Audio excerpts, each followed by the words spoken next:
अरे मन, अरे जीव, यदि मेरे कहने पर चलकर तू स्वाभाविक रूप से हरि नाम में, राम नाम में अनुरक्त हो गया, राम नाम से प्रेम करने लग गया, तब तो तेरे अकल्याण की संभावना ही निरस्त हो जाएगी। फिर किसी काल में, किसी अवस्था में तेरा परम कल्याण सुनिश्चित है, क्योंकि कल्याणानाम निधानम कलिमल मथनम पावनम पावनानाम।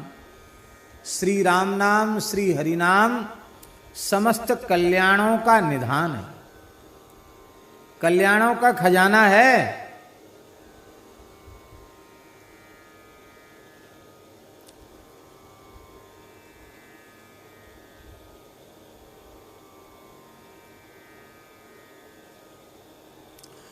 भयंकर सर्दी में कोई व्यक्ति ठिठुर रहा हो, कैसी सर्दी? जैसी सर्दी की चर्चा आज प्रातःकाल प्रार्थना के बाद सत्संग में स्वामी जी ने की। गंगा स्नान का बड़ा महत्व है। माघ महीना में ऋषिकेश में गंगा जी नहाने वाले लोग भी हैं, लेकिन वो बर्फीला एकदम पानी और माघ का महीना, और गंगा जी में गोता लगाते ही हाथ पांव सब शून्य हो जाते हैं, कपड़ा भी निचोड़ते पकड़ते बनता नहीं है, हाथ हरे नीले पड़ जाते ठंड के कारण। तो वह जो अत्यंत शीत से व्यथित है, उसको खूब सुंदर प्रज्वलित अग्नि सेकने के लिए, तापने के लिए मिल जाए तो उसको शांति आ जाती है।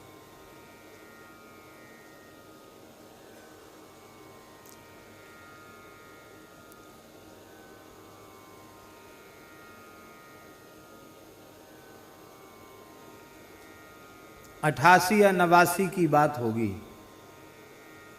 प्रयाग में कुंभ था, 89 में था शायद,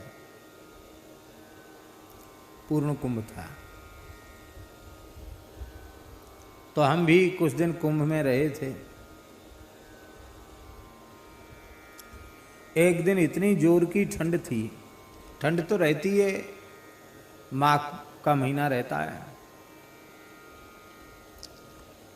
सवेरे गंगा जी में स्नान करने गए और इतनी भयंकर ठंड थी, उस दिन बर्फ तक जम गई थी गाड़ियों पर, और उस ठंड में गोता लगाए और फिर मन में भाव हुआ कि उत्तमा तार को पेता कर लें, तारामंडल हो तो उत्तम संध्या होती है, तो वहीं संध्या भी कर लिए। ठंड तो थी पर कटी पर्यंत जल में खड़े होकर संध्योपासन भी कर लिया। अब यहां तक तो हो गई बात। अब जब बाहर निकले तो ना अचला छुआ जाए, ना कौपीन उतारने का साहस, हाथ पांव नीले पड़ गए, शून्य हो गए, लगे हाथ हैं कि नहीं, ऐसी। और जहां रुके थे वो काफी दूर था, नाक बह रही, आंख बह रही ठंड के मारे, और ठिठुरते हुए चले आए शिविर में।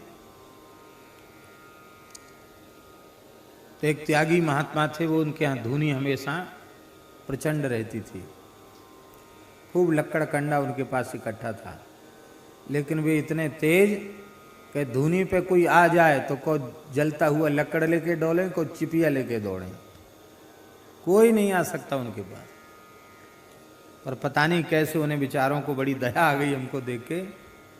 बोले, बालक भगवान, ठंड लग गई है, यहाँ आ जाओ। शरीर पर गीला ही कपड़ा था, बैठ गए वहाँ, तापा। थोड़ी देर में जैसे जैसे अग्नि लगी तब तक महत्व चला शीत काल में अग्नि का कितना महत्व होता है। धीरे धीरे हाथ पांव में चेतना आई, फिर बाद में कपड़ा बदला। बाद में वो महात्मा इतना स्नेह करने लगे, बोले अब यहीं आ जाया करो, यहीं संध्या भजन किया करो। और यहीं धूने में एक टिक्कड़ हम आपको दे दिया करेंगे, तो वहां प्रसाद की व्यवस्था भी होगी ठाकुर जी की कृपा से। तो कहने का आशय यह है कि शीत से अत्यंत व्यथित व्यक्ति, उसके दुख की निवृत्ति अग्नि के सेवन के बिना संभव नहीं। अग्नि का सेवन करेगा तो ही उसकी दुख की निवृत्ति होगी। तो कली का जो प्रभाव है ना,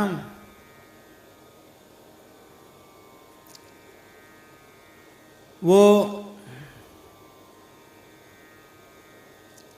इतना भयंकर है। अपने कटक के सहित, अपनी सेना के सहित जब ये चढ़ाई करता है ना, तो उस समय कोई भी साधन इस जीव के काम नहीं आता।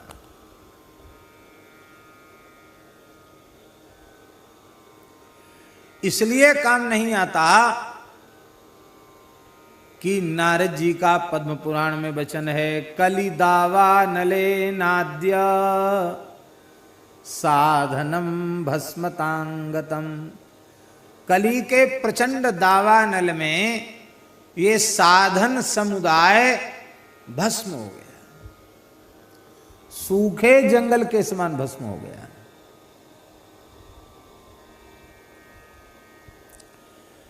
ऐसी अवस्था में केवल राम नाम रूपी अग्नि ऐसी है जो कलयुग की, उस कलयुग के उस जाड़े से बचा सकती है। अब देखो, जाड़ा थोड़ी समाप्त होता, जाड़ा तो रहा था, सर्दी तो रहती है, सर्दी खत्म नहीं होती। आग जलाने से सर्दी थोड़ी खत्म हो जाएगी। पर जो अग्नि का सेवन करेगा, अग्नि के निकट बैठेगा, उसका शीत अवश्य निवृत्त हो जाएगा। इसी तरह से हम आप कलयुग नहीं बदल सकते, पर राम नाम रूपी अग्नि का सेवन करेंगे तो कलयुग का जाड़ा प्रभाव करेगा नहीं। जो अग्नि के पास बैठेगा उसको जाड़ा नहीं लगेगा। हरिनाम के आश्रय में जो रहेगा उसके ऊपर कली का प्रभाव पड़ेगा नहीं। एक दो महापुरुष ऐसे हुए हैं।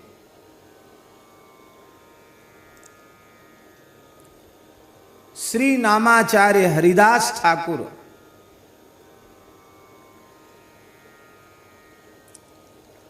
जिनकी नाम निष्ठा कैसी अनुपम अद्भुत थी, श्रीमन महाप्रभु जी का उन्हें कितना अनुग्रह प्राप्त था। कैसे भाग्यशाली श्री हरिदास ठाकुर, जिनके देह को स्वयं महाप्रभु जी ने समाधिस्थ किया, जिनका भंडारा स्वयं महाप्रभु जी ने भिक्षा मांग करके किया। ऐसे नामाचार्य, जिनके मृतदेह को लेकर महाप्रभु जी ने उद्दाम नृत्य किया, कीर्तन किया। कैसे भाग्यशाली। हम समझते हैं कि यदि रामावतार के काल के सबसे भाग्यशाली जटायु हैं, कृष्णावतार के काल के सबसे अधिक भाग्यशाली पितामह भीष्म हैं, तो चैतन्य अवतार काल के सबसे अधिक भाग्यशाली श्री नामाचार्य हरिदास ठाकुर हैं, जिन्हें महाप्रभु का इतना वात्सल्य, इतना स्नेह, इतनी कृपा, इतनी करुणा प्राप्त हुई। वह केवल और केवल निष्काम भाव से हरिनाम का आश्रय लेने के कारण उन हरिदास ठाकुर को पथ भ्रष्ट करने के लिए, कलंकित करने के लिए दुष्टों ने न जाने कैसे कैसे षड्यंत्र रचे। वेश्या को भेज दिया, लेकिन वह भी हरिदास ठाकुर की सन्निधि पाकर के परम साध्वी हो गई, नामनिष्ठ भक्ता हो गई। उसके जीवन का अध्याय ही बदल गया। मानो उसकी मोह रूपी, विषय रूपी रात्रि विदा हो गई और विवेक रूपी सूर्य का उदय हो गया, नव प्रभात उसके जीवन में हो गया। कल तक जिसके जीवन का ऐसा एक पक्ष था और अब वह दूसरा ही पक्ष हो गया।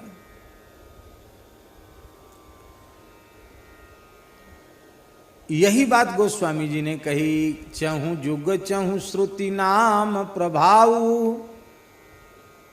कली में बोले कली विशेष नहीं आन पाऊ। कलयुग में विशेष इसलिए है कि नाम को छोड़ करके दूसरा कोई उपाय तो बहुत हैं, पर युग की भयंकरता के कारण सारे उपाय किसी न किसी दोष से ग्रसित हो गए हैं। सबके ऊपर कलयुग का प्रभाव पड़ गया। केवल और केवल राम नाम, हरि नाम, कृष्ण नाम, गोविंद नाम ऐसा है, चाहे जैसा भयंकर कलयुग आ जाए, भगवान नाम पर प्रभाव नहीं पड़ सकता। वो तो विशुद्ध ही रहेगा, विशुद्ध ही है। चेतो दर्पण मार्जनम भव महादावाग्नि निर्वापणम श्रेयः कैरव चंद्रिका वितरणम विद्यावधू जीवनम आनंदाम्बुधिवर्धनम प्रतिपदम पूर्णामृतास्वादनम सर्वात्मस्नपनम परम विजयते श्री कृष्ण संकीर्तनम। तो कलयुग राम नाम के प्रभाव से, डर से भाग जाएगा। और क्या होगा? बोले राम नाम के प्रभाव से आप में पात्रता नहीं है, योग्यता बिल्कुल नहीं है, पढ़े लिखे ही नहीं, समझ ही नहीं है।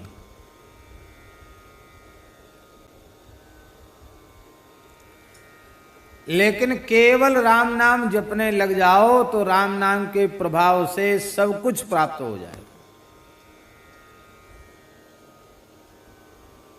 हमारे महाराज जी सुनाते थे, पहाड़ी बाबा महाराज, खाक चौक में एक महात्मा थे, बहुत पुरानी बात है, उनका नाम दामोदर दास जी था, हमने उनको नहीं देखा। तो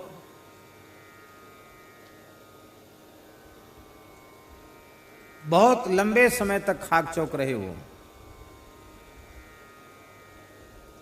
ठाकुर जी की रसोई बहुत अच्छी बनाते थे।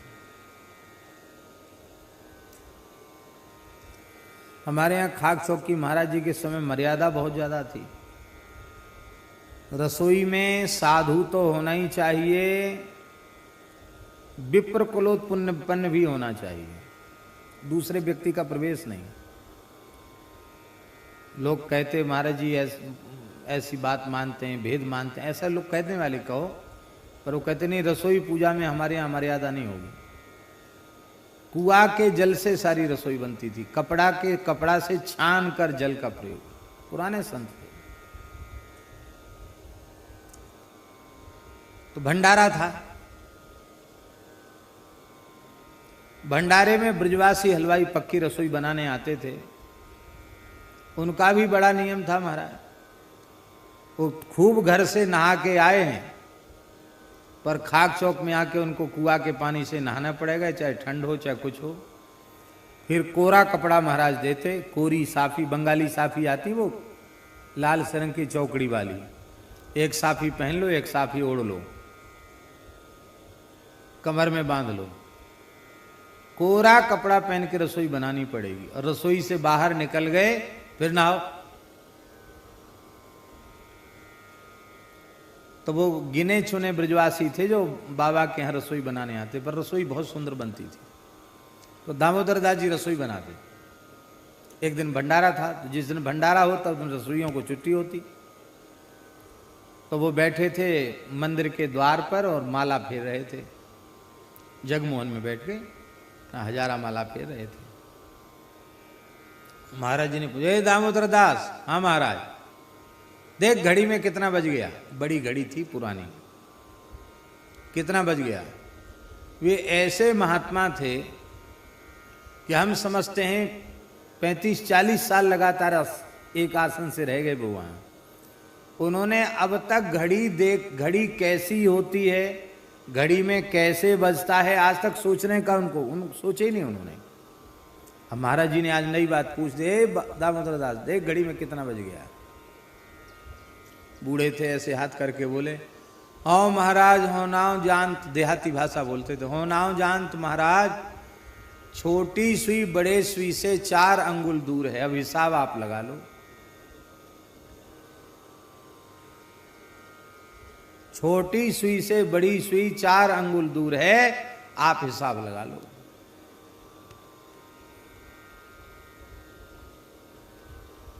बारह बजने में 5 मिनट कम थे। वो ये नहीं गिनती जानते थे कि 12 की संख्या कैसी होती है, 8 की संख्या कैसी, वो कुछ नहीं समझते। बड़ी सुई छोटी सुई से 4 अंगुल दूर है। महाराज बोले, है तेरी जेरे तेरी, बुढ़ा हो गया, मरने को आया, अब तक घड़ी देखना नहीं आया, खाली माला फेरता है और कुछ नहीं आता है, राम राम राम, कुछ नहीं आता है। ऐसे सरल महात्मा थे। महाराज जी बोले, दामोदर दास बैसाख की विदाई कब करोगे?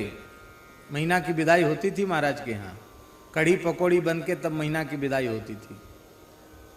बैसाख की पूर्णिमा थी, कढ़ी पकौड़ी, कढ़ी छोंक दी उन्होंने, पकौड़ी बना दी और बस अब अपने बैठ गए भजन करने। मंदिर में भोग उसर गया, गए पंगत तो कर ले।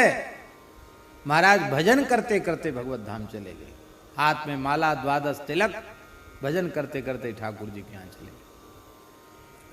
महाराज जी कहते थे, पढ़े लिखे लोगों के कल्याण में तो संदेह देखा, पर भोले भाले बिना पढ़े लिखे राम राम जपने वाले, उनका बड़ी सरलता से कल्याण होते देखा है हमने। ऐसी कई घटनाएं सुनाते थे।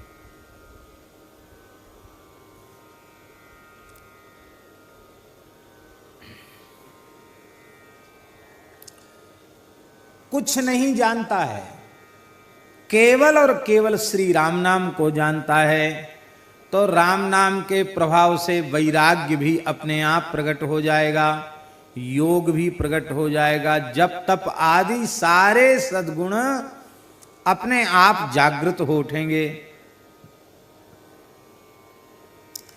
इतना ही नहीं,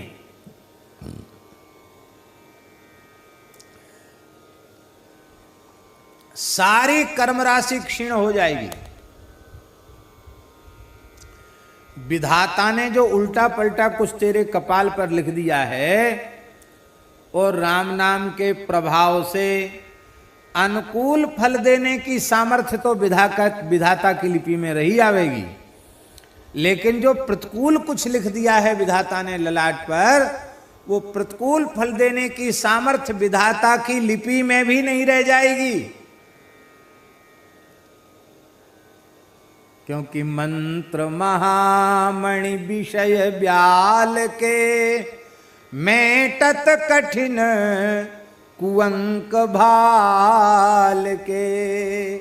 भाग्य की लिपि ही भगवान नाम जप से बदल जाती है।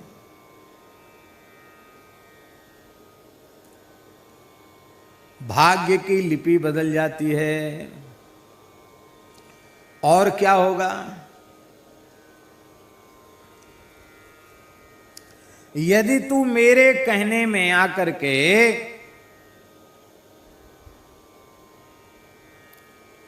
राम नाम का स्नेह पूर्वक जप करेगा, तब तुझे अमृतमय राम नाम का लड्डू झिककर खाने को मिलेगा। लडुआ मिलेगा जीवने को।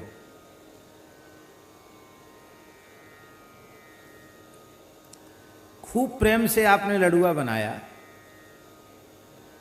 राजस्थान में तो चूरमा के लड्डू खूब बनते हैं, तरह तरह का चूरमा बनता है राजस्थान में। और हमारे महाराज जी कहते थे, कहते चूरमा एक कंगला साई होता है, एक त्यागी साई होता है। बोलो भक्तवत्सल भगवान की। कंगला साई कैसा? बोले चूरमा का लड्डू तो बन गया, पर मुंह में खाने से चिपकता है चूरमा, वो कंगला साई है। और त्यागी साई क्या है? बोले चूरमा का देसी चूरमा। देसी चूरमा अलग होता है। देसी चूरमा क्या है? बढ़िया मोमन डाल करके सुंदर बाटी बनाई और बाटी बनाकर कंडे की आंच में बाटी बना करके टिक्कड़ बना के उसकी विभूति झाड़ के उसी को उसका चूरमा बना दिया। उसमें थोड़ा गुड़, उसमें घी, तो इतना घी के लड्डू ऐसे हाथ में चूरमा का लो तो उंगलियों के नीचे से टप टप घी गिरने लग जाए। उसको महाराज कहते थे त्यागी साई चूरमा। एक कंगला वाला कंगला साई चूरमा, एक त्यागी साई चूरमा। लड़ुआ हाथ में ले तो घी टपकने लग जाए, ऐसा चूरमा। चुचेमा घी का, चुचाने वाला घी, ऐसा चूरमा। पर महाराज ऐसा चूरमा आप कितना खाओगे? ज्यादा तो नहीं खा सकते। मान लो कथनचित खा ही गए ज्यादा तो डकार आएगी, बदहजमी हो जाएगी, पेट चढ़ जाएगा, पेट चल जाएगा, जाने क्या क्या उपद्रव नहीं हो जाएंगे। और कहीं आजकल जो बीमारी चलती है शुगर की बीमारी, महाराज जी कहते थे सुअर की बीमारी। वो सुगर नहीं बोल पाते थे, सुअर कहते थे। ए तुझे सुअर हो गया है? सुगर हो गया नहीं, तेरी सुअर हो गया है। जिसको सुगर हो जाता और उनको पता चल जाए इसको सुगर है, उसको कभी गुलाब जामुन, लड्डू, जलेबी, बूरा परोसने को बिल्कुल छूने नहीं देते उसको। कहते इसका भगवान ने खुद ही बंद कर दिया, साधुओं को मार देगा भूखा, कुछ नहीं खिलाएगा। जो झिक के खूब शक्कर खा सकता वही खिलावे। बड़ा आनंद था उनके समय में भंडारे का। तो यदि आपको शुगर हुआ और आपने स्वाद में ज्यादा खा लिया तो शुगर बढ़ जाएगा तो भी खतरा, और शुगर बिल्कुल घट गया तो भी खतरा। बड़ी विचित्र स्थिति है। पर ये राम नाम रूपी, हरिनाम रूपी लड्डू चाहे जितना खाओ इससे कोई उगर सुगर नहीं होगा, भवरोग समाप्त हो जाएगा। और महाराज इस प्राकृत लड्डू के खाने से तो तृप्ति होगी, पर हरिनाम रूपी लड्डू जीवन भर खाते चले जाओ। 22-22 घंटा तक लड्डू खाने वाले जीवने वाले महापुरुष भये हैं, 22.5 घंटे तक लड्डू जीवने वाले भये हैं, लेकिन संतोष उन्हें भी नहीं हुआ। संत श्री दादू दयाल जी के संबंध में हमने सुना है कि 1 खरब राम नाम का जप किया था उन्होंने। कितना? आजकल के लोग विश्वास ही नहीं करेंगे। 100 करोड़ का 1 अरब और 100 अरब का 1 खरब, यही है ना? 1 खरब राम नाम का जप किया था। कल्पना, कपोल कल्पित बात नहीं है, सच्ची बात है। और जब संत श्री दादू दयाल जी भगवत धाम जाने लगे तो दादू दयाल जी रोने लगे, उनके नेत्रों से आंसू बहने लगे। उनके साधकों ने, शिष्यों ने पूछा, महाराज आपने जीवन भर राम नाम का जप किया है और आप तो महान त्यागी, तपस्वी, विरक्त, जीवन मुक्त महापुरुष हैं, ब्रह्म स्वरूप हो चुके हैं। आपका कहीं भी शरीर संसार में राग नहीं है, न शरीर में अहमता है और न संसार के प्रति आपकी ममता है। फिर आप मृत्यु के क्षण में क्यों रो रहे हो? मृत्यु के क्षण में रोना उनको पड़ता जिनकी शरीर में अहमता है, संसार में ममता है। आप क्यों रो रहे हो? बोले हमें एक भारी दुख है, उसके कारण हम रो रहे हैं। कौन सा दुख है? संत दादू दयाल जी ने कहा, देह हवाले हो रही, होश रही मन माही, दादू जैसा नाम था वैसा लीना नाही। देह तो पंच तत्वों में मिलने वाली है, पर हमारे मन में एक ही बात की होश रहेगी, हम भजन नहीं कर पाए। जैसा नाम था वैसा नाम हमने नहीं लिया, ऐसे ही समय हमारा नष्ट हो गया, भजन से संतोष नहीं हुआ, इसलिए रो रहे हैं।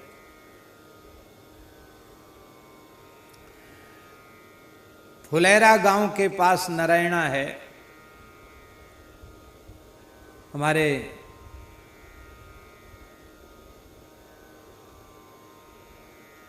एसडीएम जी जहाँ के हैं, तो हम वहाँ नारायणा गांव गए, दादू दयाल जी का स्थान। तो उस कोठरी में, जिस कोठरी में दादू दयाल जी भजन करते थे, कितनी बड़ी कोठरी है हमारा,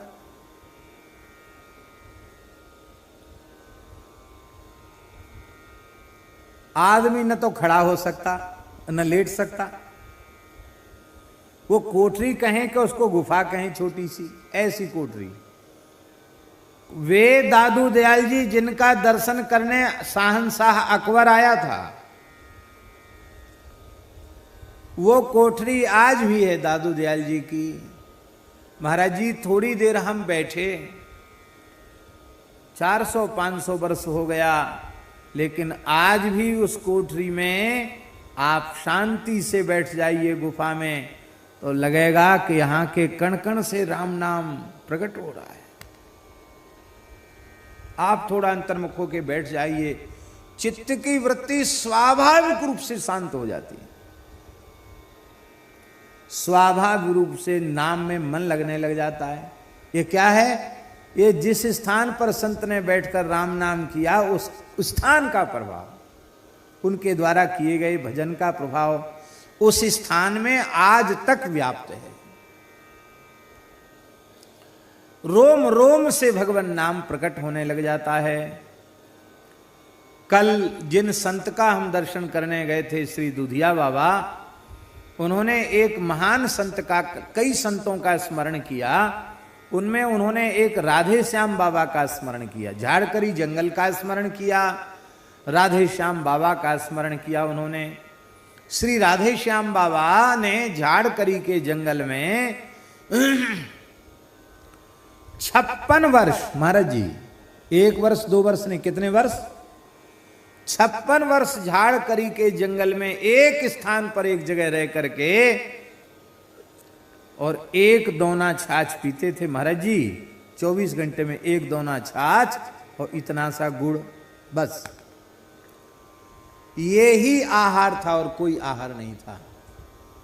56 वर्ष तक उन्होंने नाम जप किया। कितने वर्ष तक, कितनी संख्या में किया? 1 अरब महामंत्र का जप किया, 1 अरब की संख्या में। और वो उनकी गिनती भी अलग ही थी। हरे राम राम राम हरे हरे, हरे कृष्ण कृष्ण कृष्ण हरे हरे, इसको 16 गिनती नहीं किया उन्होंने, 1। हरे राम राम राम हरे हरे, हरे कृष्ण कृष्ण कृष्ण हरे हरे, 1। इस प्रकार की गिनती से 1 अरब महामंत्र का जप किया। कल बाबा कह रहे थे कि आज भी वहां शुद्धात्मा से कोई छाछ लेता है और छाछ भोग लगाता है, तो आज वह कदम के पत्तों में दोना आ जाते हैं। उन्होंने एक बार मन में मनोरथ किया राधे श्याम बाबा ने कि ठाकुर जी के लिए कदम के पत्ते के दोना बन जाते थे और उनमें ठाकुर जी छाछ पीते थे। कितना कदम का पत्ता इतना सा होता है, दोना कितना बनेगा? इतनी सी दोनी बनेगी, 2-4 तोला छाछ आएगी, ऐसा उनके मन में आया। तो महाराज भजन कर रहे थे, उन्होंने देखा पेड़ के ऊपर तो कदम्ब के पत्ते में इतने बड़े बड़े दोना थे कि एक एक पत्ते का एक दोना, अपने आप बना हुआ, प्राकृतिक रूप से बना हुआ दोना, जिसमें 3 पाव तक छाछ आ जाए। आप सोचो, आपकी बुद्धि कल्पना कर सकती है कि कदम, देसी कदम्ब के पत्ता में 3 पाव छाछ आ जाए। वे राधे श्याम बाबा जिनको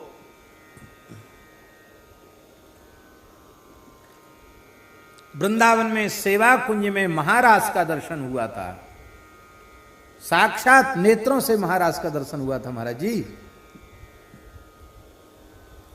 और बाबा का नाम पहले सीताराम दास जी था, डाकोरिया संत थे वो। और राधा रानी आई, नृत्य करते हुए श्री जी आई, और श्री जी ने आकर बाबा के सिर पे हाथ रखकर कहा, बाबा तैने दर्शन कर लिए, अब तू राधे श्याम है जा। श्री जी बोले, अब तू राधे श्याम है जा। और बाबा इसके बाद वहां से बाद गिरिराज जी में आए, तो अपने आप ब्रजवासी उनसे राधे श्याम बाबा कहने लग गए, अपने आप। उन्होंने किसी को नहीं बताया कि राधा रानी हम जो, बाबा तू राधे श्याम है जा। और सबरे ब्रजवासी के बाबा, बाबा राधे श्याम, बाबा राधे श्याम। तो बाबा राधे श्याम, बाबा राधे श्याम होके राधे श्याम बाबा है गए।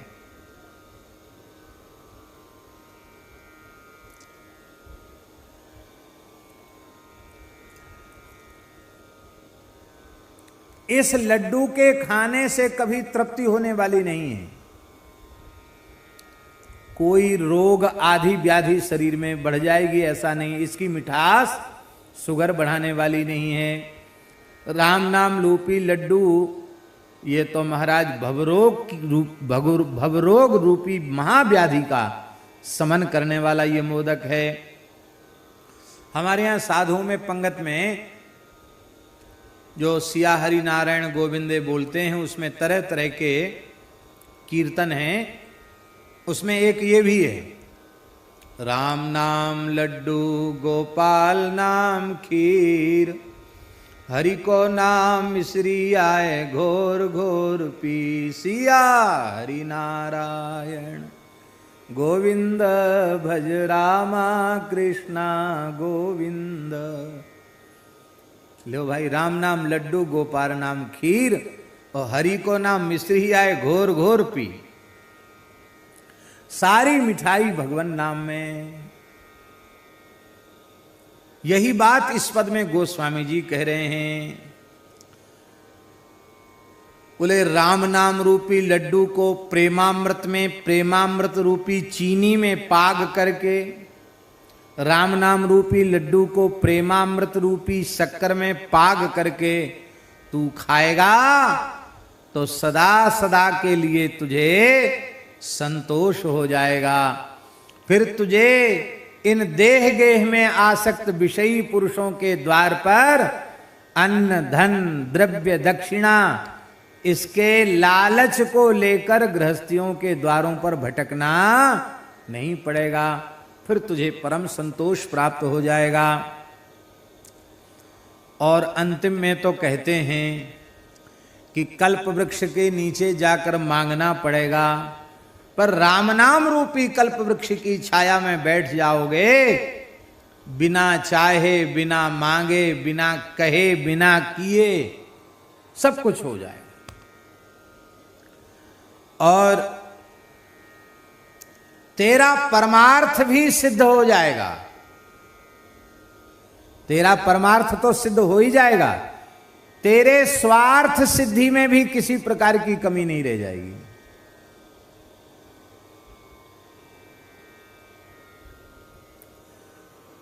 बड़ौदा में 9 दिन का अखंड संकीर्तन हुआ श्री राम जय राम जय जय राम का।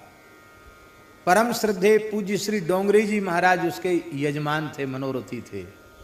और कीर्तन था पूज्य श्री प्रेम भिक्षु जी महाराज का, और कीर्तन कराने वाले यजमान थे डोंगरी जी महाराज। और जब 9 दिन के अखंड श्री राम जय जय राम कीर्तन के बाद नगर संकीर्तन की शोभा यात्रा निकली, तो श्री डोंगरी जी महाराज की संतों में कैसी श्रद्धा थी। पूज्य श्री प्रेम भिक्षु जी महाराज की खड़ाऊं अपने सिर पर रख करके मस्तक पर विराजमान करके डोंगरे जी महाराज बिना पदत्राण के पैदल पैदल यात्रा में चल रहे थे और लगातार उनके नेत्रों से प्रेमाश्रु बहते रहे। ऐसे अनुरागी प्रेमी थे पूज्य डोंगरे जी महाराज। और श्री प्रेम भिक्षु जी महाराज वो तो बड़े दैन्य भाव से भावित महापुरुष थे, लेकिन उनके लिए हाथी मंगाया। हाथी, उनको हाथी पर बिठाया। बोले महाराज आपको तो हाथी पर बैठना पड़ेगा। पीछे पड़ के आग्रह पूर्वक उनको हाथी पर बिठा दिया। तो जिनको हाथी पर बिठा दिया प्रेम भिक्षु जी महाराज, उनके नेत्रों में भी प्रेमाश्रु बह रहे थे। महाराज जी आप इतने भावुक क्यों हो रहे हैं? तो आपने हाथ जोड़कर कहा, हों तो सदा, गोस्वामी तुलसीदास जी की एक पंक्ति कही, हों तो सदा खर को असवार, तेरे ही नाम गयंद चढ़ायो। हम तो सदा से गधे पर बैठने लायक थे, पर धन्य है श्री राम नाम महाराज, आज हमारे जैसे एक अति तुच्छ प्राणी को हाथी पर बिठा दिया। हमारे कहने का आशय ये है कि आप कुछ भी न चाहो तो संसार की सर्वोच्च वस्तु बिना चाहे, बिना मांगे, बिना उद्यम के तुम्हें बिना चाहे मिल जाएगी। चलो एक और उदाहरण दे देते हैं। कल श्री स्वामी नवलराम जी महाराज ने एक बात हमको बताई, बड़ी अच्छी लगी। उन्होंने बताया कि परम श्रद्धेय स्वामी श्री राम सुखदास जी महाराज, उन्होंने अपने गुरुजी महाराज का जो परम पद प्रयाण हुआ, राम धाम गमन हुआ, तो राम धाम गमन के बाद उन्होंने उनका बड़ा विशाल भंडारा किया। जैसे उत्सव होता है, बैकुंठी उत्सव सब बनाया, और इतनी उदारता पूर्वक उत्सव किया कि उसमें कर्ज हो गया। गुरुजी के उत्सव में उनको कर्ज हो गया, तो कर्ज पटाने के लिए कथा बांचकर कर्ज भी पटाया, कथा कह करके, और फिर सब स्थान और जो कुछ था अपने गुरु भाइयों को दे करके उसके बाद से निश्चय कर लिया 1 इंच भूमि कहीं खरीदना नहीं, अपने लिए एक भूस की झोपड़ी भी बनाना नहीं, पैसा छूना नहीं, पैसा रखना नहीं, कंचन कामनी के संपर्क मात्र का सर्वथा त्याग।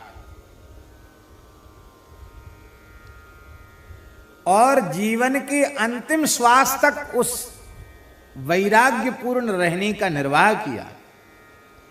आरंभ में तो बहुत से लोग करते, बाद में फिर निर्वाह नहीं हो पाता, लेकिन एक जैसा अपने पूरे जीवन का निर्वाह किया स्वामी जी महाराज ने। किसी ने कहा महाराज पैसा छूना आपने बंद कर दिया, आपको कहीं जाना हो तो कैसे जाओगे? भाई बस में तो किराया लगेगा, ट्रेन में भी किराया लगेगा, कैसे जाओगे? स्वामी जी बोले हमने जाने आने का संकल्प ही त्याग दिया है। बोले कोई काम की जरूरत पड़ गई तो कैसे करोगे? बोले हमको काम करने के संकल्प विकल्प का ही त्याग कर दिया है। अब जिसको जाने आने की जरूरत पड़ेगी ना, उसको पैसे की जरूरत है, जाने आने की इच्छा ही नहीं, खत्म हो गई। अब सत्संग के निमित्त कोई ले जाना तो ले जाओ और पहुंचा जाओ, हमें अपनी इच्छा से कहीं जाना आना नहीं। तो अब हम आपसे पूछ रहे हैं महाराज जी कि इस प्रकार की त्याग पूर्ण वृत्ति से वो जीवन पर्यंत रहे, और ये बाहर का त्याग नहीं था, ये उनके भीतर का त्याग था। बाहर का त्याग ज्यादा दिन नहीं चलता है, ये उनके भीतर का त्याग था। लेकिन अब हम आपसे पूछते हैं, जो छूते हैं, जो रखते हैं, वे भले ही विपत्ति में रह जाएं, कष्ट में रह जाएं, असुविधा में रह जाएं, लेकिन जिन्होंने संग्रह परिग्रह किया नहीं, जिन्होंने छुआ तक नहीं, उनके जीवन में देखो किसी वस्तु का अभाव हुआ तो बताओ। महंगी से महंगी गाड़ी में बैठे बिना पैसा के, हवाई जहाज में बैठे बिना पैसा के, और अकेले बैठे सो नहीं, इतने संतों को लेकर बैठे बिना पैसा के। कौन सी चीज ऐसी थी जो उनके पास ना आई हो? ये बात गोस्वामी जी कह रहे हैं इस पद में। तू ईमानदारी से निष्काम भाव से राम नाम का जप तो कर, परमार्थ तो तेरा सिद्ध हो ही जाएगा, इसमें संदेह नहीं है। स्वार्थ में भी तेरे कमी नहीं रहेगी। तू जिस योग्य नहीं है, जिस लायक नहीं है, जो तू कभी सोच नहीं सकता था, वह सब श्री राम नाम की कृपा से हो जाएगा।